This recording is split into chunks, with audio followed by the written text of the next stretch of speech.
今日同大家分享一下咧，買澳洲樓你所需要知道嘅事情。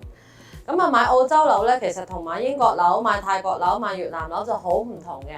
第一樣嘢咧，如果你想投資澳洲嘅話咧，一般嚟講啦，當大家都唔係澳洲嘅 PR 或者澳洲嘅 citizen， 好似我咁，我係一個香港人啦，唔係澳洲嘅 passport 嚟話咧，咁其實咧，我哋只可以買呢一個嘅當地嘅一手物業。一手物業係咩意思咧？就係話新起 new build， 譬如係 land and house 又得 ，apartment 都得。總之咧，佢係新起嘅就得㗎啦。第二個點咯，就係你買完一手樓之後，第時你放賣嘅話咧，你一定要賣翻俾當地嘅澳洲人。何謂當地嘅澳洲人呢？就係澳洲嘅 PR 或者澳洲嘅 citizen。咁所以換句話嚟講，根據呢個邏輯，你一定要買澳洲人中意嘅物業。第一就係澳洲人呢，其實真係好少中意住喺 CBD 嗰度嘅。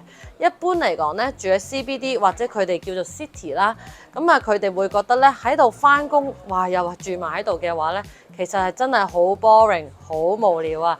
咁好啦，澳洲人中意啲乜嘢呢？其實澳洲人咧都係中意一啲嘅 suburb 離開 CBD， 可能大概揸車15至20分鐘嘅一啲嘅 suburb 啦。咁呢啲 suburb 最好就係咩呢？有非常好嘅學校啦，有自己 supermarket 啦，有自己 high street 啦，衣食住行都可以喺自己嘅 suburb 嗰度處理到。咁大家會問到咩叫 suburb 呢？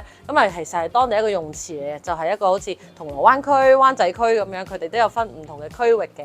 其實好多嘅澳洲人咧都會有呢個環保意識嘅，咁唔係個個咧就真係中意揸車嘅。所以如果你嘅 apartment 或者你嘅house 又好啦，你嘅投資啦，如果喺一個有 train 或者有 tram 嘅地方嘅話咧，其實都係額外加分嘅，因為其實佢哋都中意搭 train 同 tram 嘅。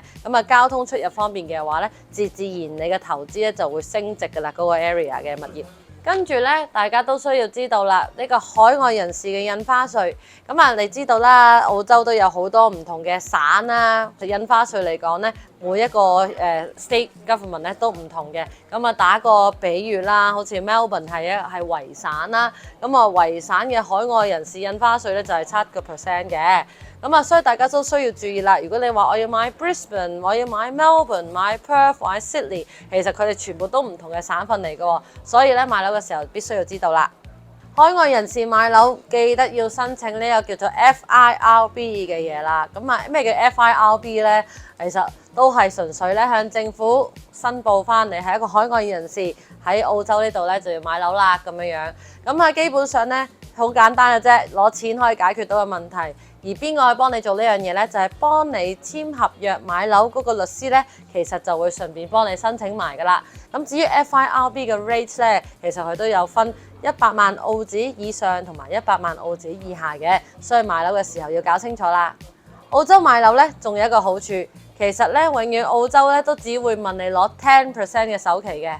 而呢10% 首期咧，永遠都會係 stay hold 喺律師嘅信託戶口嗰度，所以係非常非常之安全嘅。好多人都會為咗遺產稅呢個 topic 咧，去影響自己喺邊度投資嘅。